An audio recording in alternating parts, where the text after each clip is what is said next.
Salam sejahtera bagi para pendengar dan penonton Ngopas, dimanapun Anda berada. Nama saya Pendeta Kian Holik dari Sydney, Australia. Selamat datang di channel podcast Ngopas, Ngobrol Pastor, di mana kita akan membicarakan secara santai topik-topik yang berhubungan dengan pelayanan dan kehidupan para pastor, para hamba Tuhan, maupun juga aktivis Kristiani, baik di gereja maupun di dalam organisasi Kristen. Nah, sebelum kita melanjutkan, jangan lupa untuk subscribe channel ini dan nyalakan loncengnya di YouTube, supaya apabila ada video-video baru yang kami upload, Anda bisa langsung dapat mengetahuinya.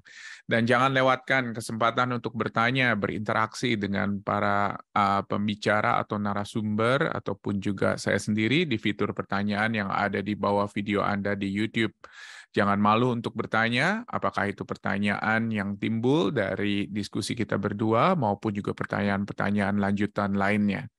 Nah, topik pembicaraan kita sangat praktis nih, pasti juga sangat sering dihadapi oleh para pastor. Apa yang pastor harus lakukan kepada jemaat yang pindah-pindah gereja?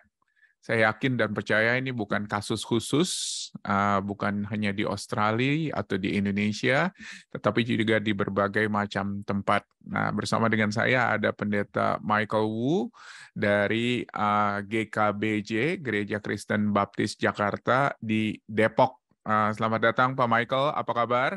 Halo Pak Genolik. Kabar baik, kabar baik. Puji Tuhan, kayaknya fresh sekali nih mukanya nih. Pasti nih ada Waduh, sesuatu yang baru terjadi nih. Apa nih kira-kira yang baru terjadi? mungkin karena habis liburan kali. Oh, habis liburan ya, puji Tuhan. Kalau misalnya dengar dari Pendeta Michael, bagaimana dia selalu ada sukacita khususnya dalam melayani anak-anak muda, senang sekali nih saya nih. Jalan-jalan ke Bandung, pergi ke Dufan, dan lain sebagainya. Itu sukacita atau beban tuh kelihatannya? Sukacita lah. Sukacita. Sukacita karena kan juga dalam proyek pengembalaan domba-domba ya. Jadi saya juga memang lagi fokus sama pengurus-pengurus baru. Jadi lagi bonding buat mereka sih. Makanya pertemuan-pertemuan seperti itu kayak penting di awal buat mereka. Betul.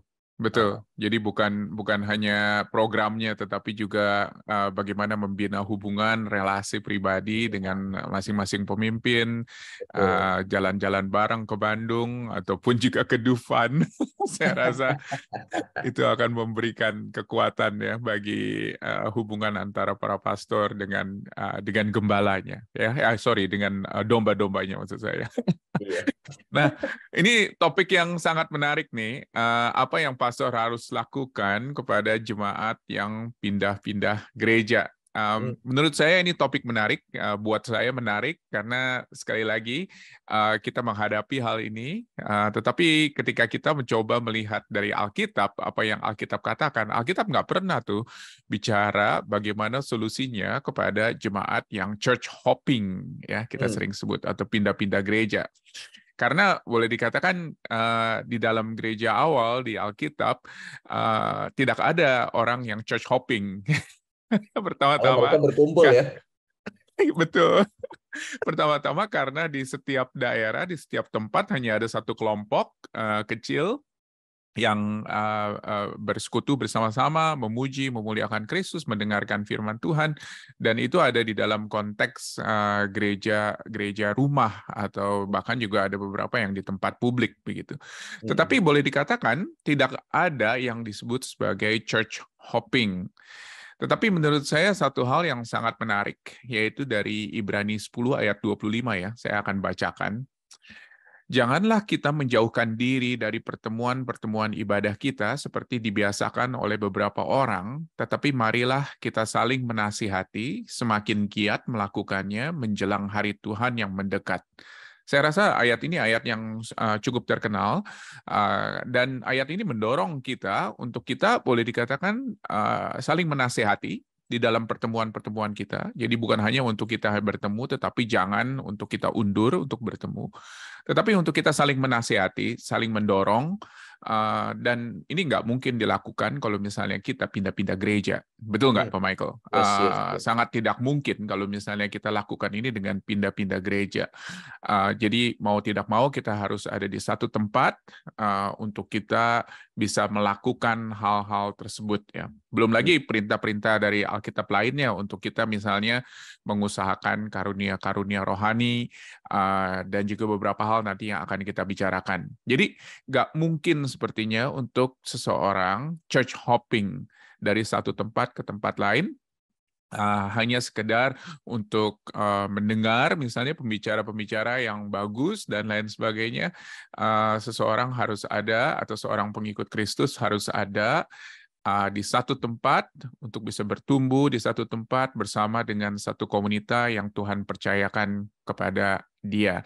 Nah, tentunya kita menghadapi hal ini, bukan ya? Saya yakin Pendeta Michael setuju kalau misalnya kita banyak menghadapi jemaat yang pindah-pindah gereja. Nah, kalau misalnya kita dengar kira-kira alasannya apa saja nih, Pak Michael? Kalau misalnya dengar dari jemaat yang pindah-pindah gereja, ketika kita ngomong dengan dia, kok kamu kelihatannya ke gereja hanya 3 bulan sekali begitu, atau hanya 2 bulan sekali. Kenapa? Kira-kira Pak Michael dengar apa saja nih alasan-alasan dari mereka? Silakan. Iya, jujur sebenarnya ketika saya coba tanya dan observe buat jemaat-jemaat yang dia bisa dibilang lompat-lompat terus ya dari gereja A ke gereja B, padahal dia jemaat kita gitu. Pas saya coba tanya ya kebanyakan ya mereka nggak mau jujur sih sebenarnya. Karena mereka mungkin malu gitu ya, bener. Nggak mungkin kan mereka langsung gamblang bilang, saya nggak suka musuh yang khotbah. Apalagi kalau ketangkep ya, kok kamu kayaknya baru ke gereja lagi ya setelah 2 bulan. Itu dia. Apalagi kita punya fotonya kan, nah ini loh. Iya, ya pada dasarnya sih mereka nggak bakal mau ngaku sih kalau kita tanya. Sekalipun kita mungkin udah tahu dari omongan-omongan orang, tapi ya puji Tuhannya kan mata kan bukan cuma kita doang yang punya 2 ya, tapi mata kita tuh banyak jalan di luar sana gitu. Terkadang ada yang kasih tahu sama kita gitu, dan akhirnya coba kita konfirmasi gitu. Nah kemarin pas banget saya baru melakukan visitasi nih Pak. Baru melakukan visitasi, ada satu jemaat kami memang yang udah lama nggak datang. Ya, udah lama nggak datang. Karena pandemi juga, tapi ini orang yang memang ada di taraf ekonomi rendah sih, jemaat kami ini satu. Ya. Lalu ada orang yang bilang, majelis kami, ada yang bilang bahwa dia itu sudah pergi ke gereja lain, dan akhirnya bantuan sosial itu kayak bantuan diakonia akhirnya diberhentikan. Ya kan, karena kan memang itu menjadi hal yang menjadi tanggung jawab gereja juga, dan juga melatih jemaat untuk bertanggung jawab kepada gereja. Jadi makanya akhirnya sementara kita berhentikan sampai akhirnya kita tahu alasannya itu apa. Kemarin saya datang ke rumah itu dan akhirnya dia cerita sih banyak hal, dan saya akhirnya memahami kenapa akhirnya dia pindah-pindah gereja. Dia bukan pindah-pindah gereja, dia hanya stay di satu gereja yang lain selain gereja kami gitu. Tapi pas saya tanya kenapa kayak gitu, ya alasannya masuk akal buat saya. Jadi dia memang seorang janda yang punya 4 anak, lalu dia juga masih fokus cari kerja. Dia udah lama nggak kerja, hampir setahun. Dia cuma sebagai ART biasanya begitu, ya kan, asisten rumah tangga begitu. Dan tapi sampai sekarang masih belum dapat pekerjaan. Hutangnya banyak karena dia butuh makan dan lain sebagainya. Akhirnya dia bilang sama saya, kenapa saya pergi ke satu gereja yang ini? Saya ngincer biar saya bisa jalan kaki katanya. Gitu deh, saya jalan kaki, karena kalau saya harus pergi ke GKJ Depok, saya harus naik motor, dan bensin saya nggak punya uang buat isi bensin. Nah ini jemaat ini, awalnya saya mungkin juga berpikir kenapa dia pindah gereja ya, apa di gereja kita bantuannya kurang atau apa gitu. Tapi pas saya coba tanya sama ibu ini, dia bilang ya saya di gereja ini pun saya nggak dapat bantuan kok, di gereja yang B yang dipindah gitu, dia nggak dapat bantuan. Tapi memang ternyata dia pergi ke gereja itu karena memang bensinnya nggak ada uangnya. Nah, itu akhirnya kan membuat saya kan kayak berpikir, oke, berarti tidak semua orang ternyata yang nggak pergi ke gereja kita dengan sebuah alasan apa ya, karena dia nggak suka atau apa. Tapi mungkin ada alasan-alasan yang lebih apa ya, yang lebih pribadi ya, kayak gitu ya, yang saya temuin sih. Ya, dan itu membutuhkan tentunya pembicaraan pribadi kita dengan orang tersebut begitu ya. Tapi memang ya itu kasus khusus menurut saya karena sekali lagi orang ini di dalam keadaan yang unik gitu ya, di dalam situasi yang sangat unik sekali. Tetapi secara umum memang kita harus melihat ya bahwa banyak dari jemaat-jemaat kita seringkali punya sifat konsumerisme begitu ya. Jadinya kenapa mereka itu pergi pindah-pindah karena mereka melihat bahwa ya sesuatu yang memuaskan mereka atau sesuatu yang memenuhi kebutuhan mereka itulah yang mereka pergi gitu loh. Ya. Dan seringkali sedihnya itu adalah karena bisa berbagai macam masalah ya, mungkin juga berbagai macam faktor, bisa saja musiknya yang dia cari, bisa saja juga khotbahnya yang dia cari, bisa juga dia cari adalah suasananya dan lain sebagainya. Dan ini adalah alasan-alasan yang boleh dikatakan sifatnya sangat pribadi dan sangat egois ya, boleh dikatakan ya, karena lebih bertanya apa yang saya bisa peroleh dibandingkan dengan apa yang bisa saya berikan. Nah, saya juga mendapat itu ada orang-orang, ya, saya juga mendapati ada orang-orang yang model seperti itu juga. Tadi kan salah satu cerita yang saya ceritakan mungkin adalah orang yang memang punya problem khusus. Tapi saya juga menemukan ternyata memang benar seperti Pak Kian Holik katakan. Ada orang-orang yang memang mengejar gereja, pindah-pindah gereja itu karena untuk kebutuhan dirinya sih, yang untuk dipuaskan. Satu, jemaat saya juga yang memang ekonomi rendah juga, saya temukan ada juga beberapa yang pindah-pindah gereja karena memang yang dia butuhkan adalah bantuan sosialnya. Dia ambil dari gereja kita, dia ambil dari gereja lain gitu. Jadi dia pindah-pindah lompat-lompat karena dia memang kurang mampu gitu, dan itu dia diambil. Ada juga yang kedua ya, saya temukan ini menarik nih. Dia merasa di gereja kami yang Injili gitu ya, dia merasa dia kurang dijamah. kurang dijamah oleh Roh Kudus, makanya dia perlu pergi ke gereja yang lain agar dia di-charge. Kirain baru mau ngomong sama pastornya tolong pegang dia dong saya sekali pundaknya supaya dia bisa dijamah begitu. Ya, tapi ada loh kayak gitu loh. Dia pergi ke gereja yang lain, dia untuk dicas terlebih dahulu. Dia bilang saya butuh ibadah yang seperti ini, yang ada segmen seperti ini gitu. Akhirnya setelah dicas, dia merasa sudah oke, rohaninya dia balik lagi ke gereja kita. Ada juga kemarin malam saya baru ngobrol sama gembala sidang saya di by phone ya, di telepon. Terus dia bilang sama saya, kenapa ya waktu kamu khotbah jemaatnya kok lebih banyak ya dibandingkan beberapa batuan yang khotbah? Saya bilang, masa sih saya nggak notice itu loh. Iya loh, coba kamu lihat di angka kehadiran. Jangan-jangan mereka pilih-pilih khotbah ya. Saya pikir, wah bisa juga ya. Saya juga baru sadar tuh dari angka kehadiran seperti itu. Mungkin ada orang ya yang datang, ini pas lagi ini yang khotbah, dia datang. Ini nggak khotbah, dia nggak datang. Dengan alasan pribadi, mungkin khotbahnya sulit atau apa, saya nggak ngerti sih. Tapi emang ada sih yang kayak gitu, Pak. Iya. Menarik ya. Ini kelihatannya Pak Michael banyak followernya nih. Enggak juga sih, saya pun baru ngeh kemarin. Oke. Iya, dan saya yakin ada banyak alasan lain ya. Tadi kita sudah lihat beberapa alasan sosial lah, alasan diri sendiri lah, alasan kebutuhan yang tidak dipenuhi di dalam gerejanya. Tetapi juga sebetulnya Alkitab itu bicara lebih luas daripada hanya sekedar itu, betul nggak? Alkitab tidak hanya bicara bahwa kita pergi ke gereja supaya kita mendapatkan bantuan, misalnya pangan atau mungkin bantuan sosial. Alkitab tidak bicara justru kita pergi ke gereja supaya kita dipuaskan. Tetapi ayat yang tadi kita lihat dari kitab Ibrani sangat menarik sekali karena di situ dikatakan bahwa Alkitab mendorong kita untuk kita bisa memberikan dorongan atau menasihati atau mendorong orang lain. Jadi itu adalah sesuatu yang kita bisa berikan dibandingkan dengan apa yang kita terima. Dan saya rasa memang ini adalah salah satu hal yang harus kita lihat dari diri kita sendiri, dan hari ini kita akan melihat, jadi bukan hanya dari sisi merekanya, jemaatnya, tetapi kita akan lihat dari sisi kitanya juga. Nah, dari orang-orang yang biasanya church hopping ini begitu ya, yang pindah-pindah gereja, kira-kira kekurangan-kekurangan apa saja yang pernah Pak Michael observe begitu loh dari jemaat-jemaat ini, khususnya yang pindah-pindah gereja. Jadi kita sudah tahu, sudah lihat ada jemaat yang seperti itu, kita sudah dengar alasan-alasannya.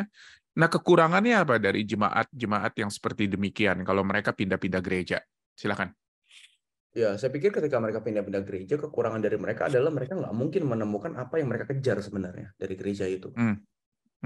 Mereka punya agenda, tapi saya mendapati mereka nggak punya solusi atau nggak mendapatkan jawaban seperti itu di gereja itu. Makanya nanti akhirnya mereka lompat lagi tuh, pindah lagi.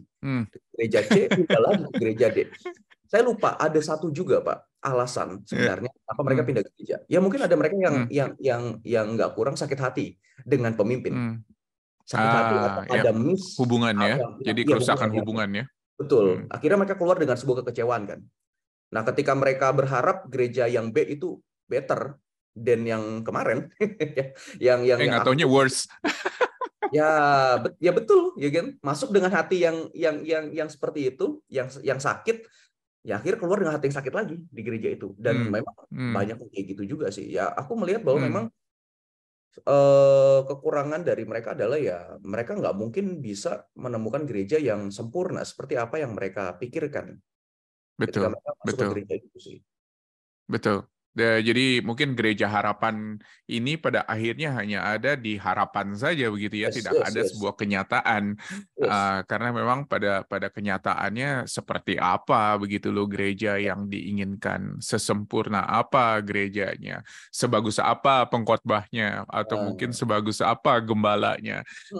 Itu sesuatu yang sangat-sangat subjektif, sangat relatif sekali, dan seringkali sulit gitu dilihat. Selalu kalau misalnya dilihat dari luar selalu lebih bagus begitu ya, betul nggak? Kan rumput tetangga selalu lebih hijau kan? Apalagi sekarang online ya, kita tinggal lihat live streaming dari banyak gereja, akhirnya kita bisa comot pilih, kita coba visit ke sana, dan ternyata pas sudah masuk sana juga yang nggak lebih baik juga ternyata, karena kan memang nggak ternyata itu kan. Ternyata yang di online ini banyak kosmetiknya. Iya kan bisa kali, itu kan kemasan gitu kan.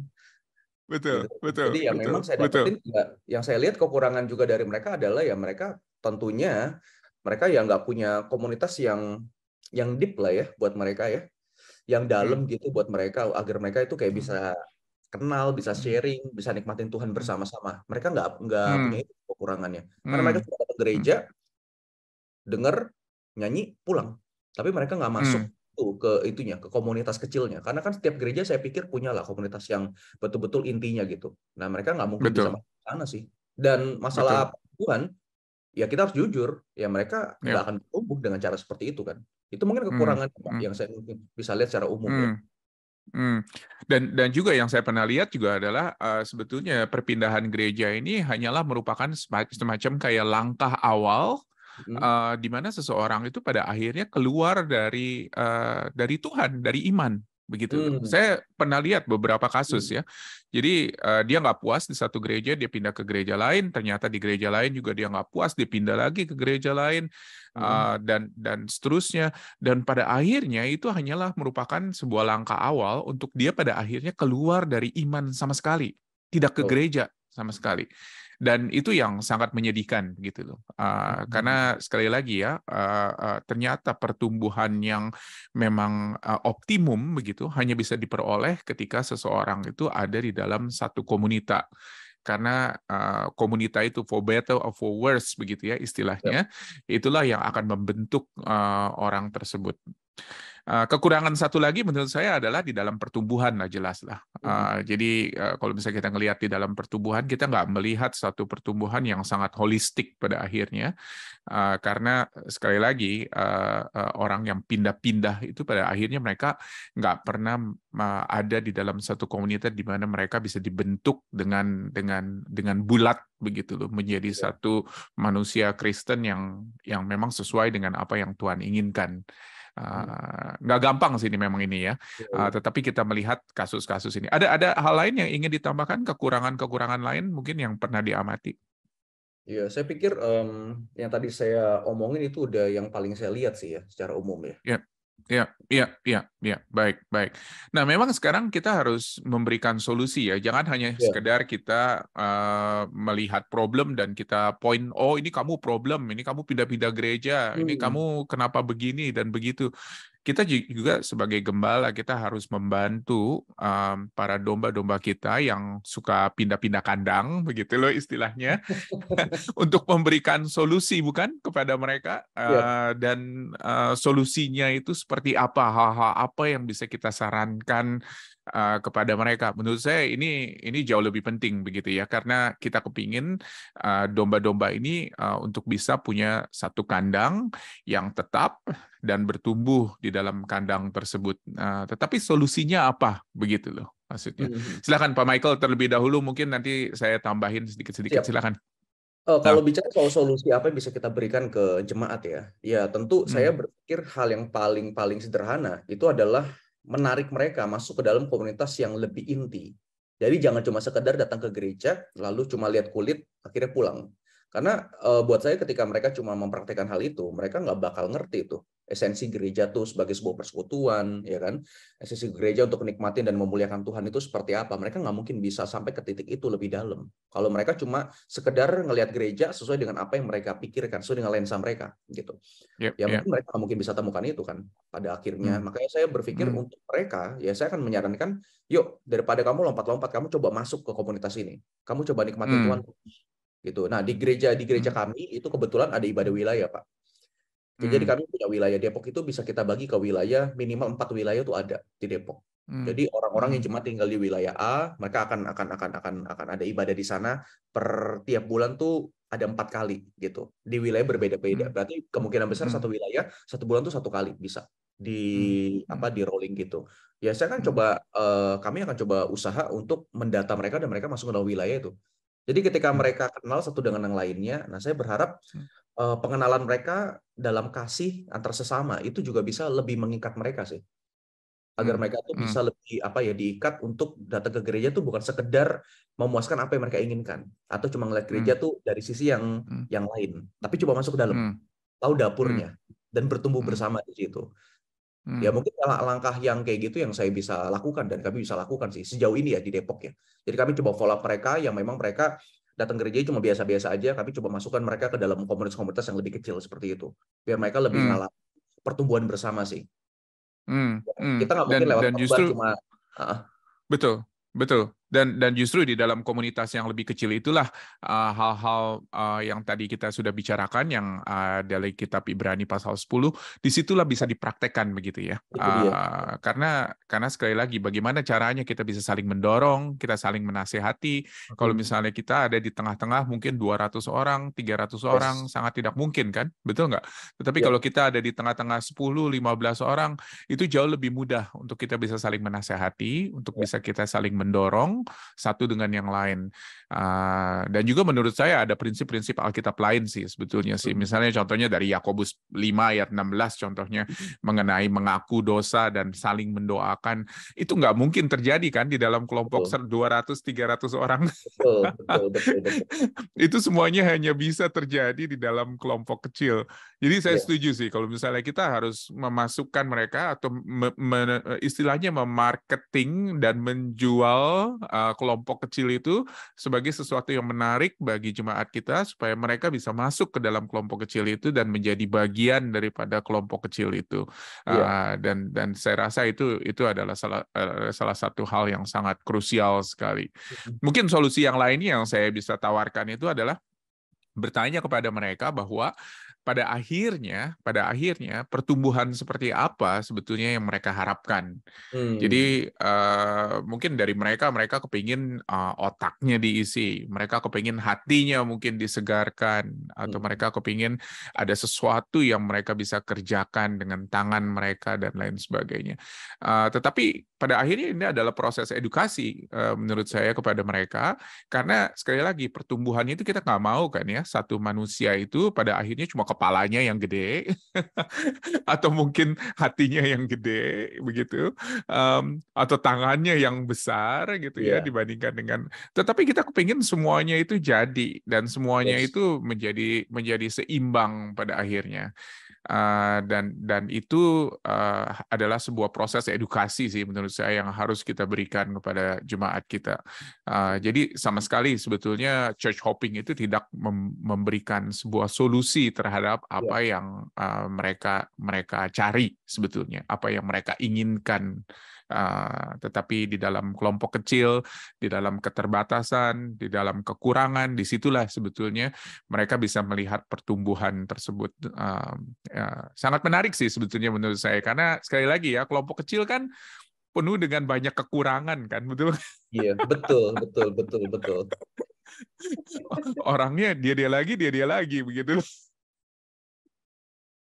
Betul. Dan Tapi yang juga kekurangan dari satu orang kita akan selalu lihat setiap minggu begitu ya. Itu dia. Ya, dan banyak juga ya akhirnya yang lompat-lompat gara-gara komunitas kecil juga sih. Iya, betul. Karena merasa bahwa dia terlalu terekspos di dalam komunitas kecil kali mungkin kali ya. Iya. Makanya Jadi sebenarnya tugas gereja bukan cuma membentuk komunitas-komunitas kecil ya. Aku pikir betul. tugas kami pemimpin gereja kita sebagai pemimpin itu adalah membentuk pemimpin komunitas kecilnya, karena itu yang paling penting daripada sekedar kita membentuk kelompok A, kelompok B, kelompok C, tapi kita nggak memperlengkapi pemimpinnya dulu. Karena biasanya ada masalah terbesar juga lewat pemimpinnya sih, yang mungkin nggak bisa memimpin dengan baik, yang mungkin nggak ngerti komunitas kecil itu arahnya kemana. Gitu. Makanya aku pikir ada sebuah langkah yang awal sebelum sekedar kita cuma tentuin kamu kelompok A, B, C gitu, tapi harus ada pembentukan terlebih dahulu untuk para pemimpinnya gitu sih. Betul. Dan pelatihan pemimpin kelompok kecil itulah sebetulnya adalah sesuatu yang mungkin gereja harus invest di dalam para pemimpin-pemimpin ini, karena mereka lah yang menjadi kunci begitu ya di dalam pertumbuhan gereja. Nah, memang kelompok kecil ini adalah sesuatu yang sangat berguna sih dan beneficial sekali di dalam pertumbuhan gereja dan juga pertumbuhan kerohanian ya sebetulnya ya, kalau misalnya kita bicarakan mengenai hal itu. Karena sekali lagi di dalam kelompok kecil inilah kita bisa melihat begitu loh kekurangan, menurut saya kekurangan dari setiap orang. Dan disitulah kita ada di dalam proses sanktifikasi, penyucian, pengkudusan, di mana kita melihat bahwa betapa kurangnya diri kita, nggak bisa begitu loh di dalam kelompok besar, harus ada di dalam kelompok kecil.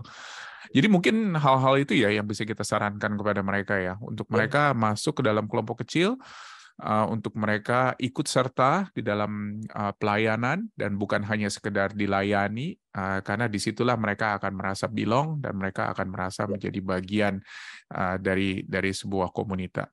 Nah, itu terhadap merekanya ya, kita memberikan solusi terhadap mereka, dan saya rasa itu adalah solusi yang baik untuk masuk ke dalam komunitas kecil.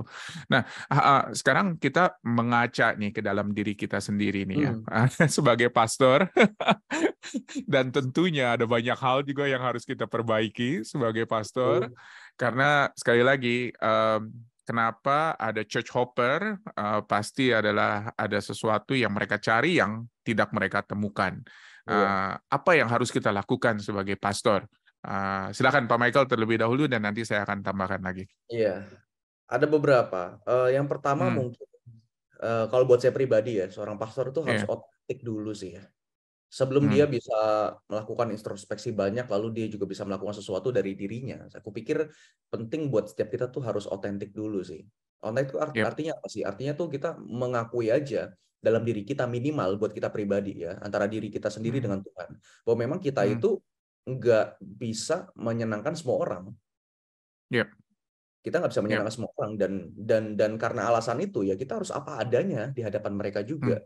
Jangan sampai kita itu hadir sebagai orang yang seakan-akan sebagai superhero. Akhirnya kita nggak bisa jadi superhero buat mereka. Terkadang banyak gereja kayak gitu kan. Kita terlalu memaksa diri kita tuh. Hamba Tuhan terlalu memaksa dirinya agar gimana caranya biar jemaat itu nggak lari. Tapi caranya salah dengan apa yang kita lakukan. Kita berlaku bukan seperti diri kita yang sebenarnya nggak sempurna ini. Tapi kita malah hadir dengan segala tanda kutip kesempurnaan sebenarnya nggak ada di dalam diri kita. Dan akhirnya ketika kita coba menyenangkan semua orang, ya akhirnya jemaat akan kecewa. Itu udah pasti sih. Makanya kalau buat saya pribadi, saya akan tampil apa adanya di hadapan orang-orang. Ya mereka tahu Michael itu seperti apa, ya kan? Pendeta Michael itu seperti apa orangnya. Selama itu bukan bicara soal integritas saya selama itu nggak bicara soal karakter saya tunjukkan itu ke mereka. Kebiasaan saya, cara saya apalagi kalau misalnya kesempurnaan pinjaman ya. Nah itu dia, aduh berat ya. Nanti mereka lihat muka saya, lihat wajah yang Pak Hengki lagi. Kok beda sama Pak Hengki atau gimana? Beda sih Michael gitu. Ya terkadang gitu sih Pak yang saya lihat ya. Nah makanya saya ngelatih diri untuk otentik dulu. Terus yang terakhir mungkin yang kedua yang bisa saya lakukan dari diri saya adalah saya belajar buat lebih caring sih ke mereka ya. Saya harus belajar untuk caring ke mereka karena jujur aja ya terkadang kita ngelihat orang yang pindah-pindah satu sebel juga sih gitu kan dalam hati kita sebagai hamba Tuhan sebel juga kenapa sih dia pindah gitu emangnya kurang apa sih gereja kita akhirnya mulai kita compare dengan apa yang kita lakukan dengan gereja lain yang sebenarnya nggak lebih baik itu kan juga salah maksudnya ya kan kita compare gitu kan kita juga salah makanya saya pikir saya harus lebih banyak care sih sama mereka gitu mulainya adalah tidak menghakimi terlebih dahulu. Kebanyakan dari kita mungkin menghakimi terlebih dahulu. Udahlah ini memang domba tersesat, domba yang susah diatur, tanduknya banyak kayak gitu kan. Akhirnya kita lebih memilih, udahlah biarin aja lah Tuhan punya proses buat hidupnya. Enggak fair juga sih. Dan itu kan domba yang Tuhan percayakan buat kita. Ya kan? Jadi saya akan mulai dari jangan menghakimi terlebih dahulu sih. Ya, tapi saya lebih mulai coba ya seperti Pak Kian Holik tadi yang solusi yang sebelumnya ditawarkan kan. Kita coba bangun tanya sebenarnya apa sih yang kamu harapkan gitu. Nah itu bagus banget sih buat saya dan itu perlu kita lakukan juga bentuk caring menurut saya. Itu salah satu bentuk caring. Kamu kenapa sih begini? Ada pergumulan apa? Seperti yang tadi saya cerita di awal, ternyata saya dapetin kenapa dia pergi dari gereja kita jarang datang karena dia punya masalah ternyata pribadinya. Kalau saya nggak tahu itu, saya akan sampai kepada satu penghakiman. Ini emang orang ini susah buat dididik. Udah. Tapi ternyata faktanya nggak gitu. Ketika saya mau terjun lebih dalam lagi ke jemaat. Itu sih mungkin Pak yang saya bisa sharing. Dan ini adalah bagian daripada proses penggembalaan ya tentunya ya. Karena sekali lagi mungkin ada hal-hal yang kita masih belum kenal dari orang itu gitu loh. Mungkin kenapa dia church hopping itu adalah karena ada hal-hal yang kita masih belum tahu dari orang itu. Mengenai latar belakangnya, mengenai mungkin kehidupan pribadinya, kehidupan kerohaniannya, apakah masih ada dosa mungkin yang dia gumulkan dan lain sebagainya.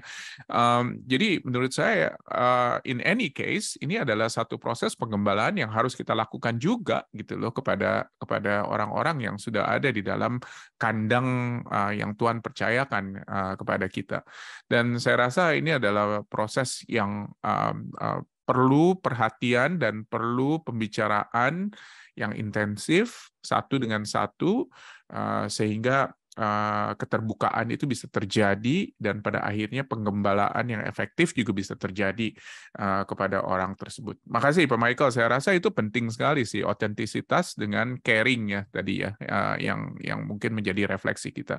Mungkin yang menjadi refleksi saya itu adalah sebagaimana kita sebagai pemberita Injil telah mengkhotbahkan Injil. Mungkin pertanyaan saya seperti itu kali ya. Seberapa banyak kita sebagai pemberita Injil sudah mengkhotbahkan Injil dengan setia? Jadi yang ini bukan teori gitu, karena memang Injil itulah yang memberikan solusi kepada kehidupan, masalah-masalah kehidupan yang ada di dalam kehidupan kita. Mungkin kita harus bertanya begitu loh, apakah kita sudah mengkhotbahkan Injil atau belum di dalam khotbah-khotbah kita sebagai seorang pastor.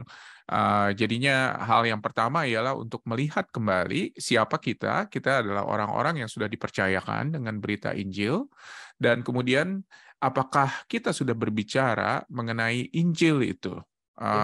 Jadi sekali lagi ya, kalau misalnya kita hanya sekedar bicara mengenai solusi kehidupan, solusi permasalahan yang ada di dalam kehidupan, itu sangat-sangat subjektif pada akhirnya. Jadi bisa cocok untuk orang ini, belum tentu cocok untuk orang yang lain. Tetapi ketika kita memberikan solusi Injil, yaitu berita sukacita, berita kebebasan, berita pengharapan kepada orang-orang, tentunya itu akan menjadi sebuah solusi yang universal. Dan pada akhirnya bisa diterima oleh semua orang. Dan mungkin jadi pertanyaannya adalah sekali lagi, apakah saya sudah memberitakan Injil, ataukah saya hanya sekedar memberikan sebuah solusi problem kehidupan kepada jemaat kita. Saya rasa itu adalah mungkin satu kacamata yang harus, satu mirror ya, yang harus kita lihat dari diri kita, apakah kita sebagai pastor sudah melakukan hal tersebut. Dan hal yang kedua itu adalah menurut saya di dalam pengajaran. Jadi sekali lagi, apakah kita sudah setia di dalam pengajaran kita? Karena sekali lagi ya, maksudnya pertumbuhan jemaat itu akan terjadi ketika pengajaran efektif terjadi yang tentunya bersumber dari Alkitab. Apakah kita sudah setia gitu loh mengajarkan Alkitab? Apakah kita sudah setia untuk mendorong mereka untuk mengenal Tuhan Yesus Kristus berdasarkan apa yang Alkitab ajarkan? Saya rasa mungkin dari dua hal tersebut, sebuah kacamata. Ini menarik ya, karena ini adalah sesuatu hal yang sangat pastoral, tetapi sebetulnya banyak sekali hubungan dengan biblical, dengan Alkitab, karena pada akhirnya ini semuanya bersumber dari sana. Betul, setuju. Makanya saya setuju banget yang dengan Pak Kian Holik katakan. Kita harus kembali lagi kepada Injil. Karena memang Injil adalah apa ya? Ini jawaban yang paling tepat lah untuk manusia berdosa kan. Makanya saya juga pikir gimana saya bisa otentik kalau saya nggak ngerti soal Injil juga gitu. Nggak mungkin. Saya bisa otentik sejauh saya memahami bahwa saya dipilih oleh Yesus untuk diselamatkan, ya, oleh Allah untuk diselamatkan. Itu karena saya bukan karena siapa-siapa. Memang saya manusia berdosa tapi dipilih. Anugerah buat saya. Ya, saya gimana bisa care sebelum saya mendapatkan caring yang sempurna dari Yesus buat saya. Saya tidak mungkin bisa lakukan itu untuk orang lain gitu. Jadi memang Injil itu, wow, itu adalah hal yang benar-benar mentransformasi diri kita terlebih dahulu, baru akhirnya kita bisa tularkan ke jemaat dan jemaat merasakan itu juga ya Pak nantinya kan. Jadi jangan pikir bahwa ini hanya sekedar di atas mimbar. Tetapi ketika kita berfokus kepada berita Injil, maka mau tidak mau juga jemaat kita itu akan melihat itu sebagai kebutuhan utamanya. Begitu. Kebutuhan utamanya itu adalah di dalam mendengar berita sukacita, berita Injil, di mana itu memberikan pengharapan kepada mereka. Dan memberikan sukacita tentunya di dalam hidup ini, di dalam melayani Tuhan, dan itu memang adalah salah satu hal yang harus kita sekali lagi ingatkan diri kita gitu ya. Apakah kita sudah mengkhotbahkan Injil atau saya hanya sekedar mengkhotbahkan solusi daripada sebuah permasalahan kehidupan, solusi praktis dari masalah kehidupan ini. Wah, saya rasa pembicaraan kita ini produktif karena sekali lagi kita mengidentifikasi sekali lagi kenapa jemaat kita pindah-pindah gereja, kekurangannya apa kalau misalnya jemaat pindah-pindah gereja, dan bagaimana solusinya, baik itu kepada mereka maupun juga kepada kita sebagai hamba-hamba Tuhan. Makasih banyak nih Pak Michael buat waktunya. Senang bisa ngobrol. Dan senang sekali bisa ngobrol seperti ini. Dan tentunya saudara-saudara nanti kita akan lanjut dengan obrolan-obrolan dengan topik-topik yang lainnya. Tapi sebelumnya bagaimana kalau misalnya saya tutup dalam doa, dan saya akan doakan bagi para pastor, bagi para pemimpin Kristen yang menghadapi permasalahan ini, dan juga bagi jemaat kita yang sedang mencari sesuatu, biarlah kiranya mereka bisa menemukan hal itu di dalam komunitas yang Tuhan percayakan kepada mereka. Mari kita berdoa. Bapa di dalam surga, kami bersyukur dan terima kasih ya Tuhan, buat panggilan pemberitaan Injil yang Tuhan sudah percayakan kepada kami. Kami berterima kasih sekali lagi ya Bapa, karena tidak semua orang dipanggil, tidak semua orang juga mengerti Injil, dan tidak semua orang mau juga untuk memberitakan Injil. Tetapi Engkau berikan ini kepada kami, Tuhan, sebagai hamba-hamba-Mu. Tuhan, tolong ajar kami untuk kami boleh setia di dalam pemberitaan Injil ini, untuk kami boleh terus hidup di dalam otentisitas, untuk kami boleh hidup di dalam keterbukaan dan juga kejujuran, dan juga terutama Tuhan bagaimana kami bisa aplikasikan ini di dalam kepedulian kami kepada orang-orang yang Tuhan percayakan kepada kami. Tuhan, permasalahan seringkali terjadi ketika kami melihat ada jemaat yang pindah gereja. Kami melihat seringkali permasalahan itu hanya permasalahan superficial, tetapi sebetulnya Tuhan seringkali permasalahan yang ada adalah permasalahan hati. Biarlah kiranya Tuhan kami boleh mengadres hal tersebut ya Bapa, supaya jemaat Tuhan sekali lagi boleh diubahkan, boleh diperbaharui, dan boleh memiliki pengharapan di dalam Yesus Kristus. Tuhan tolong bantu kami ya Bapa, sebagai hamba-hamba-Mu, Dan biarlah kiranya Tuhan, Kau terus berikan kepada kami hati yang terus mau mencari Tuhan, mencari kebenaran yang ada di dalam firman-Mu, untuk memberikan solusi-solusi yang ada ya Bapa kepada jemaat kami. Kami juga berdoa untuk jemaat kami yang masih terus mencari tempat yang cocok untuk mereka bisa bertumbuh dan mereka bisa melayani Tuhan. Biarlah kiranya Tuhan, mereka boleh menemukannya dan mereka boleh bertumbuh di dalamnya. Terima kasih ya Bapa. Kami bersyukur buat pembicaraan kami, dan biarlah kiranya Tuhan, Engkau yang dimuliakan. Di dalam nama Yesus kami berdoa. Amin. Amin.